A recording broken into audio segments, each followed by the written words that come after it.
Ce programme est déconseillé aux moins de 12 ans.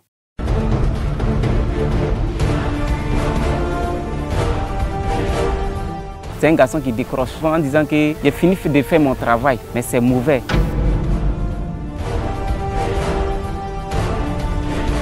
Tuer une dame, son enfant et puis égorger, mais ça c'est du jamais vu.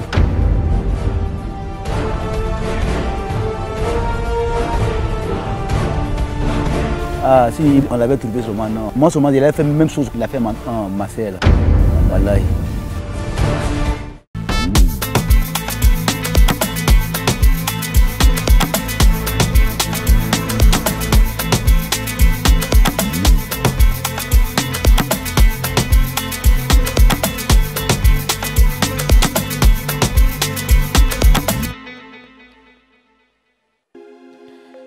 Rien ne présageait une mort cruelle à Ouedraogo Korotoum, 31 ans, et son fils Lamine Sawadogo, 4 ans. Ils ont été atrocement assassinés le mardi 12 décembre 2023 dans un potager à Abengourou. Et pourtant, Ouedraogo Korotoum et son mari étaient venus en Côte d'Ivoire pour fuir le nord de leur pays, le Burkina, en proie aux assauts djihadistes. Coup du destin ou du hasard, car c'est sur cette terre d'accueil, censée être un refuge, que la mère et le fils trouveront la mort. Korotoum s'est retrouvé nez à nez avec le mauvais personnage dans le potager. Un homme trouble qui, après l'avoir tué, n'a pas épargné son enfant de 4 ans. Focus Faits divers ce soir revient sur cette histoire choquante qui a plongé le département d'Abengourou dans l'horreur, la peur et l'incertitude.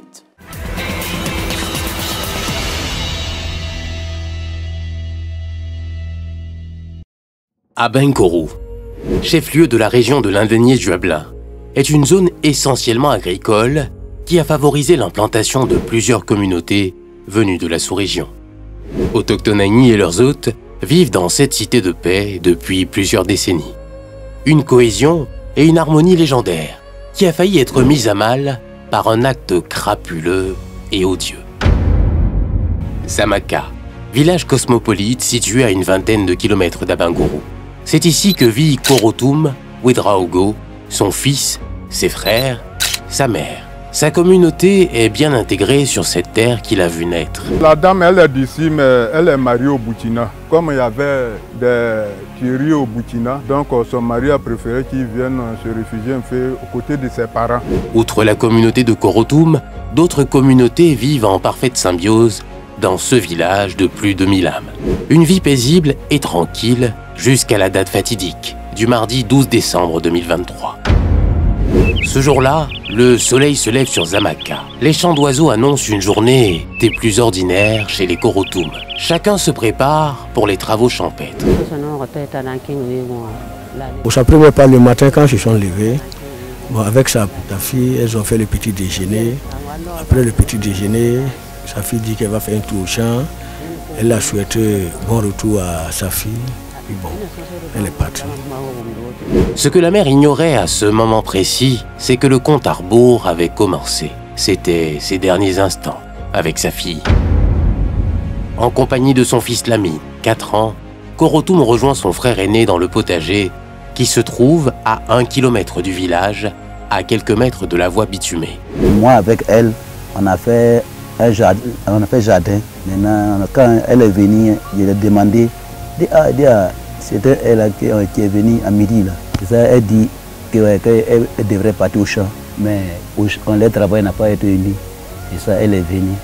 Et ça, moi aussi, je n'ai rien dit. On a continué le travail. Boukari et sa sœur rivalisent d'ardeur sous un soleil de plomb, pendant que Lamine, le fils de Korotoum, est à l'abri sous le hangar de fortune. Après 3 heures de travaux, Boukari décide de faire autre chose et demande à sa sœur de rentrer à la maison, ignorant qu'un individu au projet funeste rôdait dans les parages. 13h, entre 14h, ça, je lui ai dit, il faut te préparer pour aller à la maison. Les têtes de yam, je prends pour aller dans mon champ de cacao là. Je vais aller biter. Comme ce n'est pas la même route là, moi je suis parti, je l'ai laissé là-bas. Plutôt que de rentrer comme prévu, Korotoum décide de continuer à labourer le potager. Vers 17h, alors qu'elle s'apprêtait à rentrer chez elle, surgit de la broussaille un jeune homme âgée d'une vingtaine d'années. Sa présence perturbe Korotoum, surtout qu'elle est seule et sans défense. Prise de peur, la jeune dame lui demande de s'en aller. Ce qu'elle ignorait en ce moment, c'est qu'elle passait ses derniers instants sur Terre.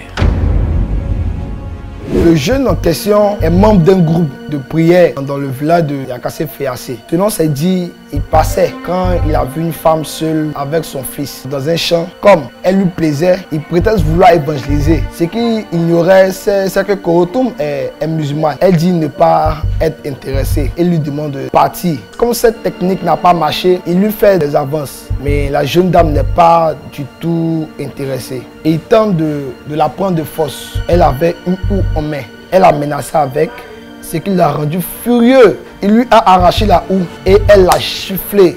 S'ensuit une bagarre. Il la roule de coups avant de le gorger avec la houe. Son fils Lamine, de 4 ans, assiste impuissant à cette horrible scène. Il entend les cris de sa mère. C'est là qu'il tombe nez à nez avec le criminel.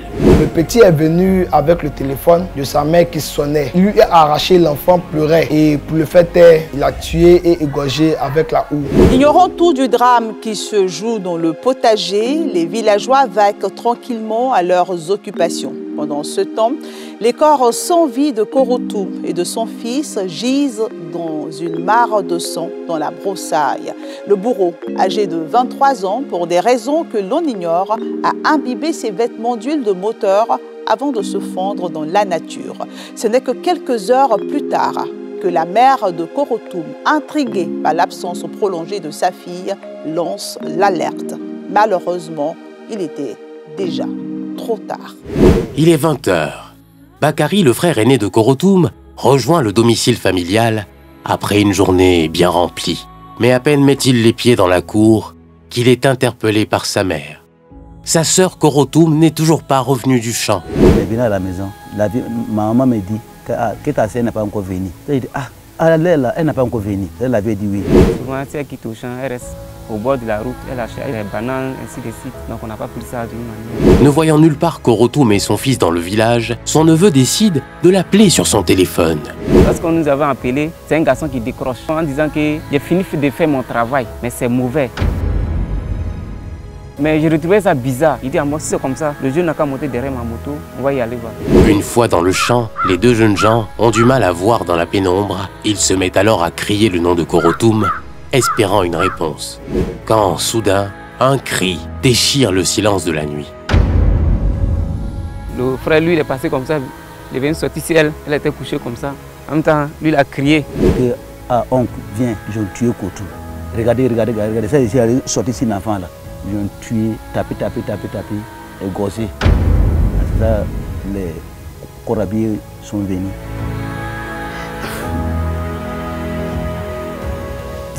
Lorsque la nouvelle de la tragique disparition de Korotoum et de son fils parvient au village, c'est la consternation et la colère. Les populations de cette localité, vivant en parfaite harmonie jusque-là, sont sous le choc suite à cette découverte macabre et arrivent difficilement à comprendre ce qui leur arrive. Aux environs de 20h, 20h15 par là, j'étais à la maison, je vois le coup de fil de mon petit frère. Au moment où tu es à la maison, je dis, je suis à la maison. Je dis, ah vraiment, il y a un problème que tu dois trouver, mais c'est pas bon. Je dis, il y a quel problème? Ah, il y a quelqu'un qui est venu égorger Korotoum en brousse là-bas. Je dis, Tuer une dame, son enfant et puis égorger, mais ça c'est du jamais vu. Ah franchement, ce n'était pas facile. Douleur qui était 6 mois même, non. Tu ne peux même pas rencontrer même nous ici. La brigade de gendarmerie d'Abengourou, venue pour le constat d'usage, ouvre une enquête. Mais les populations de Zamaka estiment que cela prendra trop de temps. Elles sont sur pied de guerre et veulent retrouver le criminel.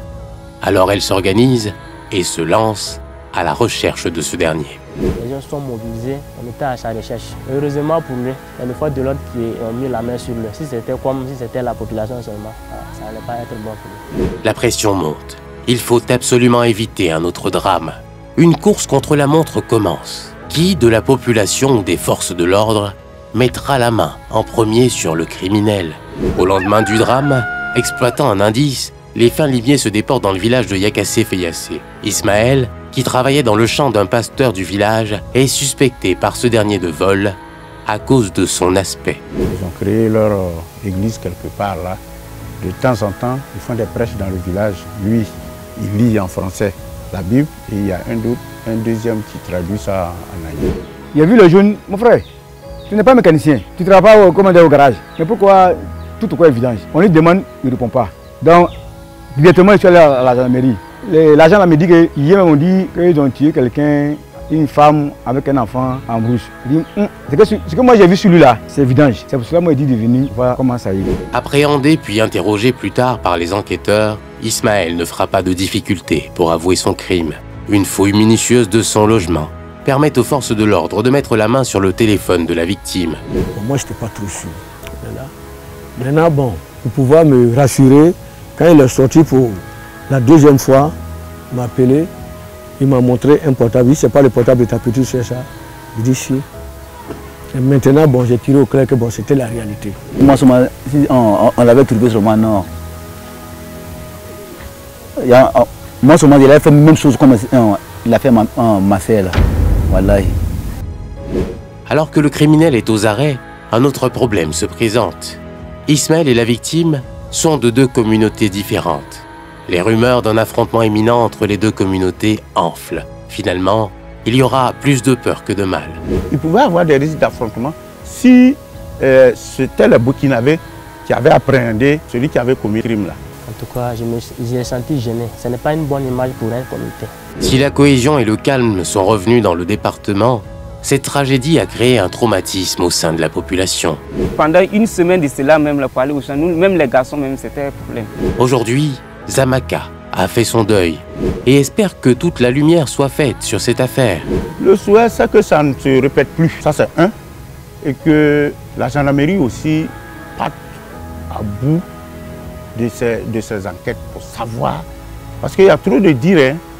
Il y a trop de dire. Sauf le résultat des enquêtes nous dira la vérité. Korotoum Ouedraogo et son fils Lamine ont été conduits le samedi 5 novembre 2023 à leur dernière demeure, laissant derrière eux une famille marquée à jamais.